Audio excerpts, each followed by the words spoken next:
Adding on to this, part two. Thank you, Cosmic, for bringing this to my attention. A subscriber and someone I consider a fellow friend had pointed out to me in the notes about Camarillo State Hospital and its connection to Hotel California. Now, back in 1936, there was a insane asylum built that had a whole bunch of mentally ill patients with a range of different disorders, ranging from tuberculosis, blood disorder, um, uh, cramps, mood disorders, all kinds of stuff. And it was rumored that they were using electroshock therapy and a bunch of inhumane practices in order to experiment on them to try to help them. And this was before they had the compassionate care, stuff that they have now. Wasn't the same back then.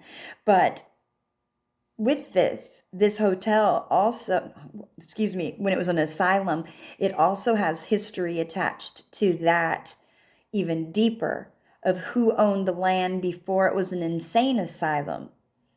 It was at one point land that belonged to a Mexican woman, which is interesting because if you also look at what they were originally going to title Hotel California, but then it was recommended for legal reasons that they not. I'll just leave it at that and say if you looked at my notes, you'll see it.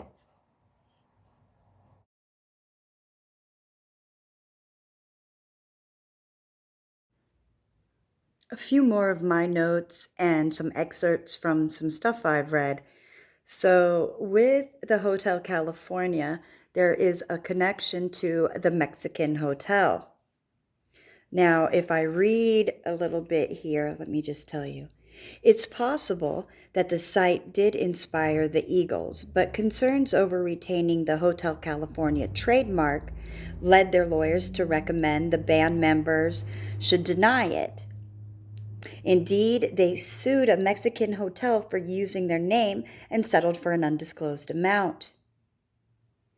Also interesting to note, in 2003, Crowe revealed in conversations with Don Henley in an interview, the very best of Hotel California was originally going to be titled Mexican Reggae.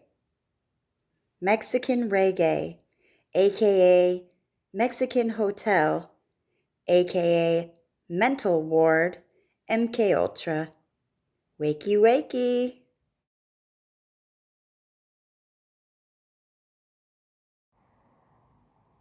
Another thing I wanted to add, there was a really good article I came across on a blog called the McCullery blog, and it was written by Virginia McCullery, and the title is The Man Who Murdered My Mother, Camarillo State Hospital.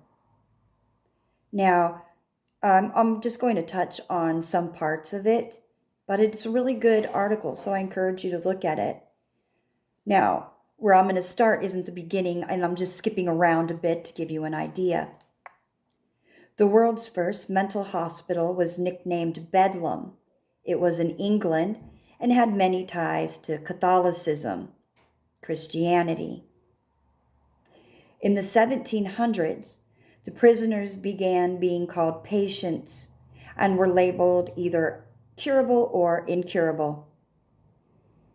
The hospital became famous and notorious for its brutal ill treatment towards the mentally ill. And as far back as 1810, it was known that electromagnetic weapons were in use by the evil ones.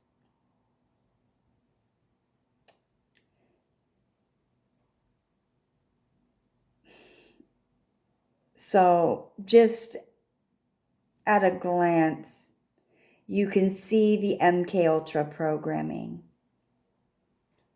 When it opened in 1936, It was considered the largest mental hospital in the world, according to the history in the university's archives, although it started with just 406 residents. So, MK Ultra is real. Silent weapons are real. Wake up, people. Wake up.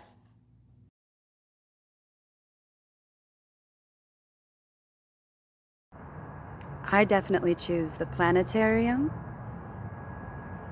I think it chooses me too, over the sanitarium.